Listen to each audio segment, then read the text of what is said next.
Oh, who were you expecting? Hugh Jackman?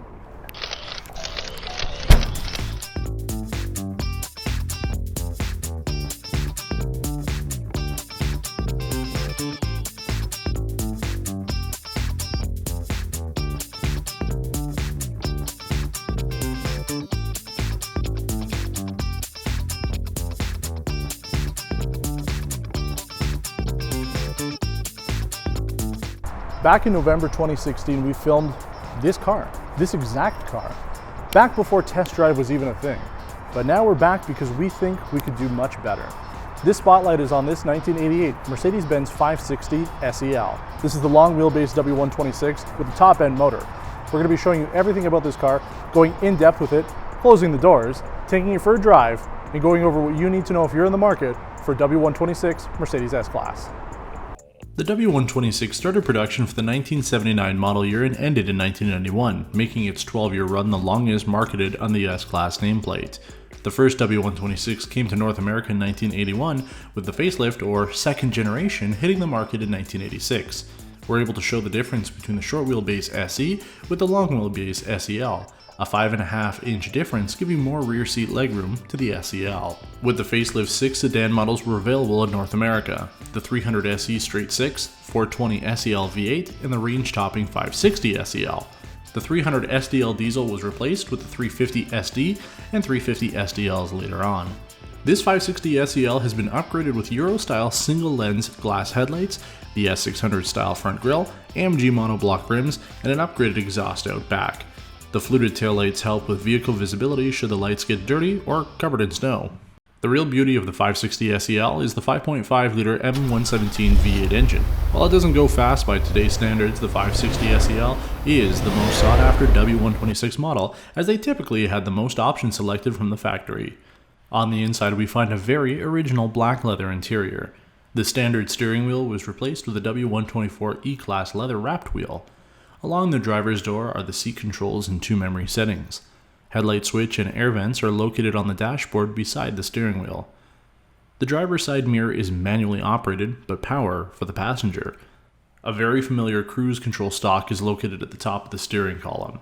The instrument cluster is packed with information such as fuel economy, oil pressure, coolant temperature, clock, and digital external thermometer. The center features 2 air vents with wood trim running along the top.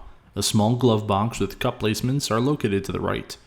The center console is all wood and very familiar when compared with other Mercedes models from the 70s, 80s, and 90s. At the top we find the rear defrost, recirculated air, hazard lights, radio antenna, and the passenger lighting. Automatic climate control is located below that with 2 fan speeds and the auto setting. The Becker radio provides decent sound quality 30 years on. Below the cigar lighter and ashtray are the heated seat controls, rear sunshade, and horn tone selector. From the back of the center are the window controls, audio fade dial, and passenger side mirror control. The 4-speed automatic gear lever is located above that. Sunroof controls and seatbelt lights are located above the rearview mirror. The back seats are well optioned for the SEL models, with power reclining and heated seats, and the window controls on the door cards. At the bottom of the door is a cigar ashtray, and the center sports dual air vents from the driver's armrest. The cargo nets on the back of the seats date the car and make it feel older than it should. We switch gears to look at the final year of production with this 1991 300 SE. The interior features a lighter wood trim and a wood steering wheel off a W124 E-Class. The seats have all been updated for this model year. The springiness has been replaced with firm seat support. The center console is very similar, but feels a little brighter with a lighter wood trim. This car also featured the same upper controls, but features an automatic antenna and an updated Mercedes-Benz radio. The rear seating space is 5.5 inches shorter, but the seats have been updated and feel more modern on the 1991. So let's do what we should have done last year and take the 560 SEL out for a road test. The first thing you're going to notice is for a 30-year-old car, it is very, very smooth. The suspension is quite nice on it, and the roads here aren't super great, but as we're driving along, it's very airy. It really truly feels like you're driving on a cloud. As we've mentioned with the other S-Classes that we've driven, they really put a lot of engineering into the suspensions that they put onto these cars, and it really pays off. You can really feel, even though this car is almost 30 years old, it really doesn't feel like it's a 30-year-old car because it just is so smooth going over the bumps. Now when it comes to the engine, that's a little bit of a different story. It's a huge engine, 5.5 liter V8, so you'd think, oh wow, it must be just unlimited amount of power. And it's not really the truth with that. You know, back in the 80s and 90s, the displacement was massive, but the actual overall output was kind of small. And with a car like this, it's a big car, it's 30 years old, they're not quick. I mean, you know, we'll give it gas and it sounds like something's happening in the front there, but at the end of the day, you're still going from maybe 70 to 80 kilometers in a few seconds. It's not super quick. The fans speed up and the engine speeds up, but overall, you know, this type of car is not meant to be going quick. So we'll go from a dig here. Oh, and there we go. See, there's a little hesitation.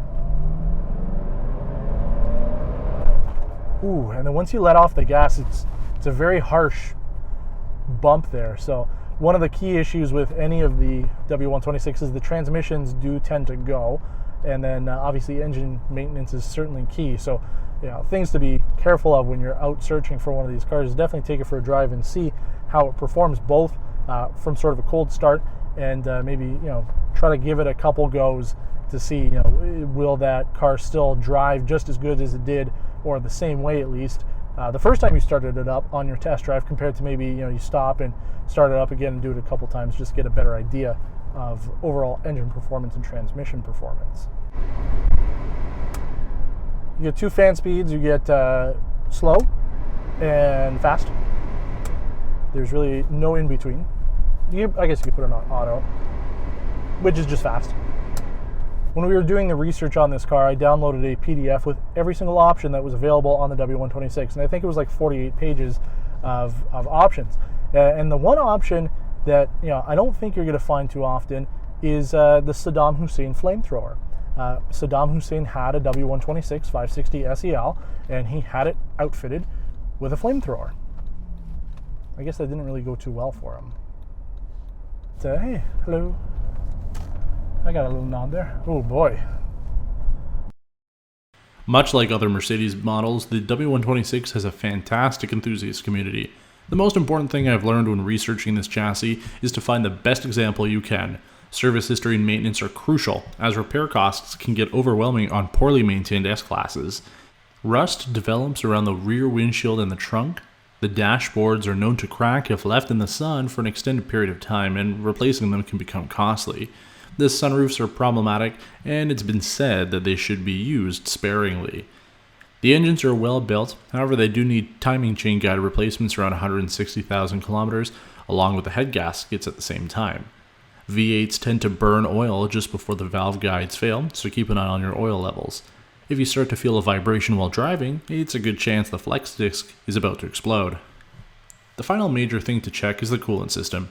The plastic radiator can crack and leak if not addressed. It can overheat the engine. Online resources like MB World are the best place to start if you're serious about getting a W126. The Benz World W126 forum is very active and always have pages of new content to sift through. I really enjoy driving the 560 SEL, and owning a well-maintained W126 is a real treat. The ride quality is incredible, and the styling is a classic head turner. I've seen a couple of them on the road recently, and it just goes to show that these cars are still being loved 30 plus years into their lives. Thanks for watching our spotlight on the W126 Mercedes-Benz 560 SEL.